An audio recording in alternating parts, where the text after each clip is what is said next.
This is not very good. We need to leave in a minute.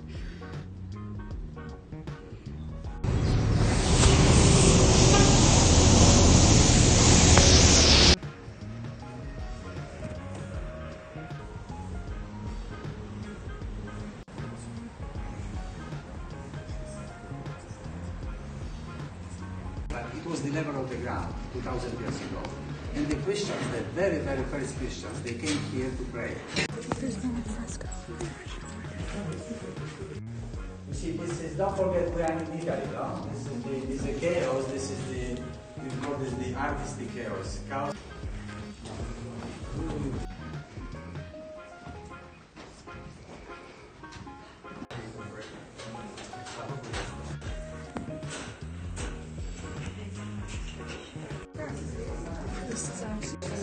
Oh, that's not making my legs feel. I think you're lying.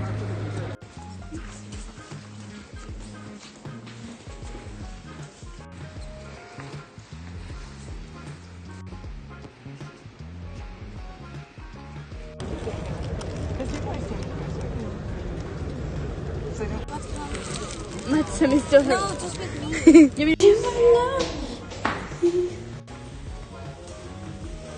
You're on cobblestone. I feel like it's kind of like giving me Charleston vibes. It's the same thing in Spanish. Is it?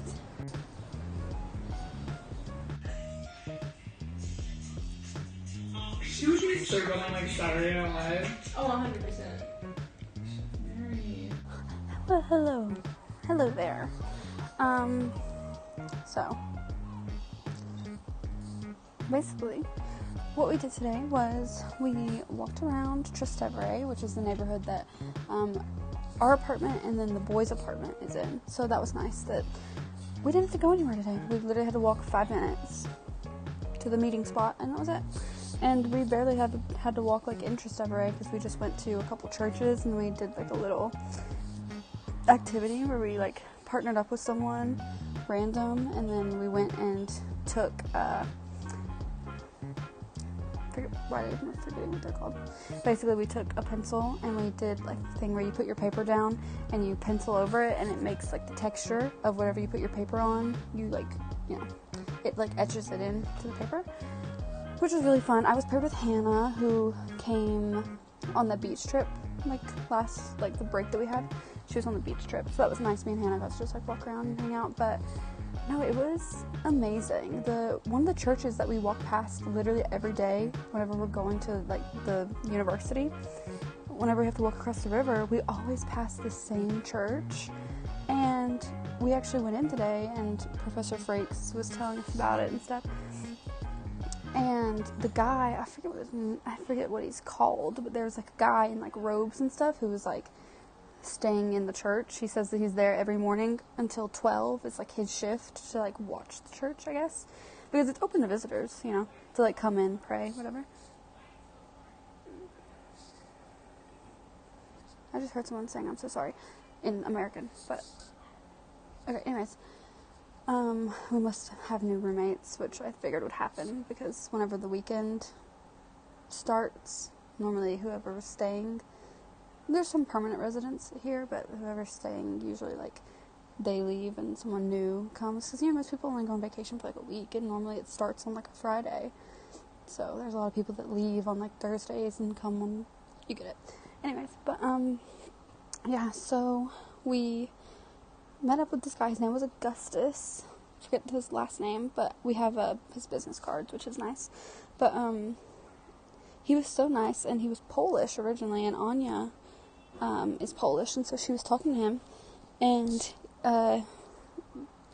they do like tours of, so there's the church that's built in like the medieval, like 13th century. That's like the exterior of the church on the ground, like above the ground, is from like the 1300s, but there is underneath the church, because of like a lot of like flooding and stuff from, you know, the river that we were always walking back and forth on.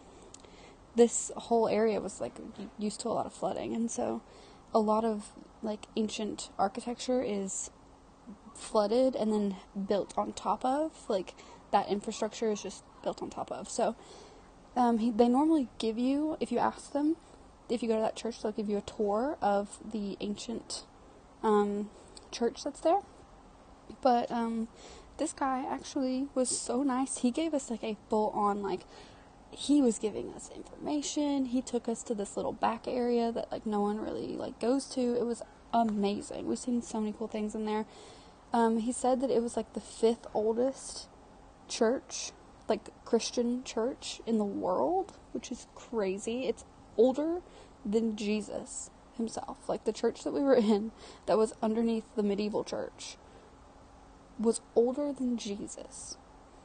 And it was like where a lot of Christians used to have to hide to practice, especially back in Roman like times. Like, Christians would have to hide if they wanted to practice their religion. And so there was like a little church, and it was underground, but then there was also like hidden rooms that went a little deeper, and there was a room for, I don't think I got a video of it, but there was even a room for baptisms all the way back then, which was crazy to me, but it was so cool. There was a lot of frescoes, like the paintings on the walls and stuff that were so worn down, obviously, but it was really cool that even a little bit of like the interior decoration was surviving. Was insane, because I can't imagine how many times that place has been like flooded and then being built on top of, like, all this debris and stuff. And then there was also bones. I think I got a video of that. There was bones inside of a kind of like a trough, I guess. It's not really a trough, but if that's what you could compare it to. There was a bunch of human bones, like human femurs and stuff, because that's like the bone that lasts the longest.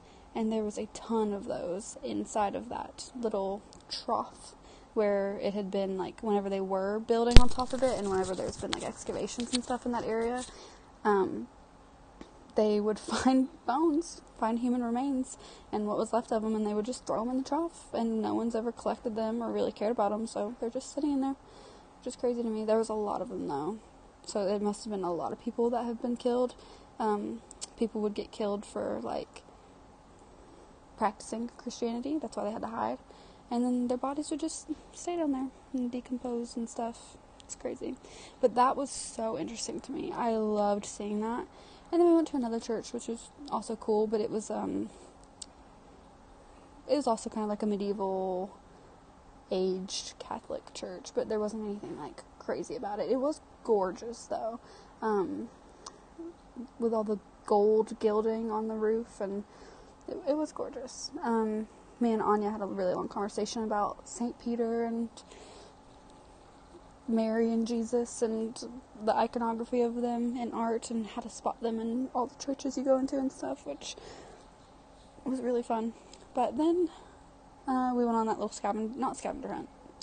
We went on that little, like, we all split off and did our little etchings, which I took a video of that in the stairwell of mine, which was really cool. I'm going to keep that because, you know, it literally is etchings of places in Rome that I, like, am at all the time, because we did them in my neighborhood, so it was really interesting to do that. But after we were all done, I got gelato, because we were waiting for the professors to meet back up with us, because we all finished way earlier than they told for us to meet back up together, which was kind of annoying, but it was nice. I got to finally tan my legs a little, because we have to wear skirts and long pants a lot, because going in churches and things, you can't look like a whore, and so my legs are very pale.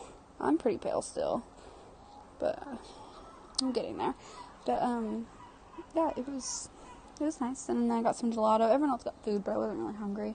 I was just kind of hot, and so I got some gelato. And me and Heather walked around after class dismissed, and we kind of just explored and stuff. And I bought an Aperol Spritz for $2 at what could only be the equivalent of like a gas station. And that's the first Aperol Spritz I've ever tried. It's not good. I'm pretty sure I'll like it better if I get it at an actual restaurant, because I like Prosecco. Also, I ordered my ice cream completely in Italian. And there was 3 women that were very obviously American, and they were standing outside of the door, and they were just kind of looking in. And the person who had just gotten their ice cream was walking out, and they were just looking. I think they were trying to figure out, like, how to order, how to get the flavors that they wanted, like, what they wanted, all that kind of stuff.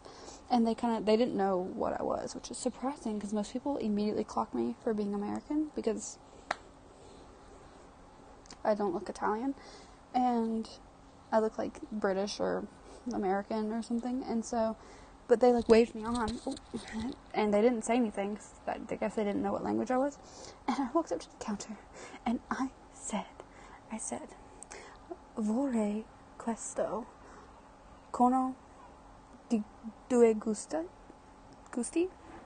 I think is what I said, due gusti, and then the person was like, "Sí," and then she said, I don't know what the words are, but she basically, like, what flavors do you want?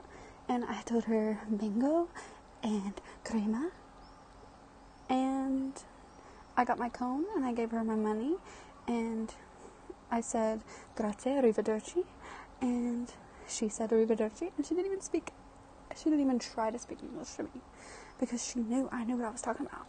One thing about me, I know how to order some fucking gelato.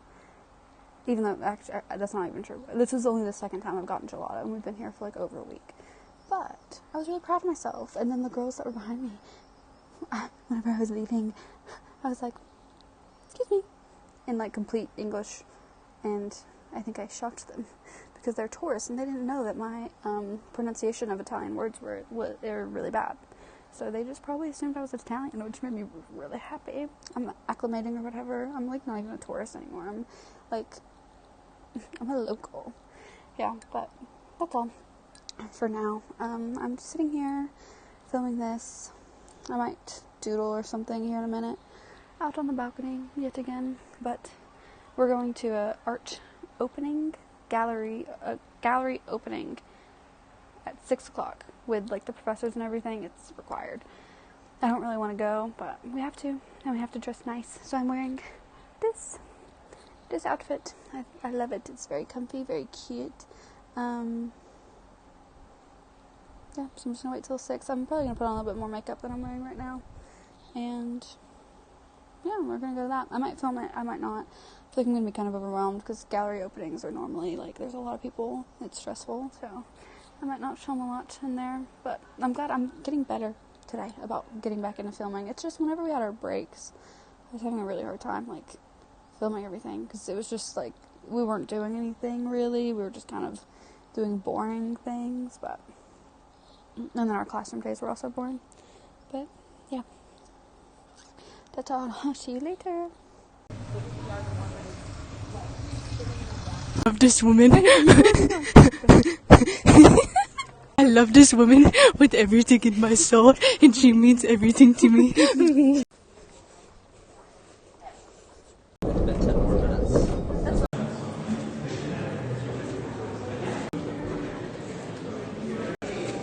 You can't do that on here, though.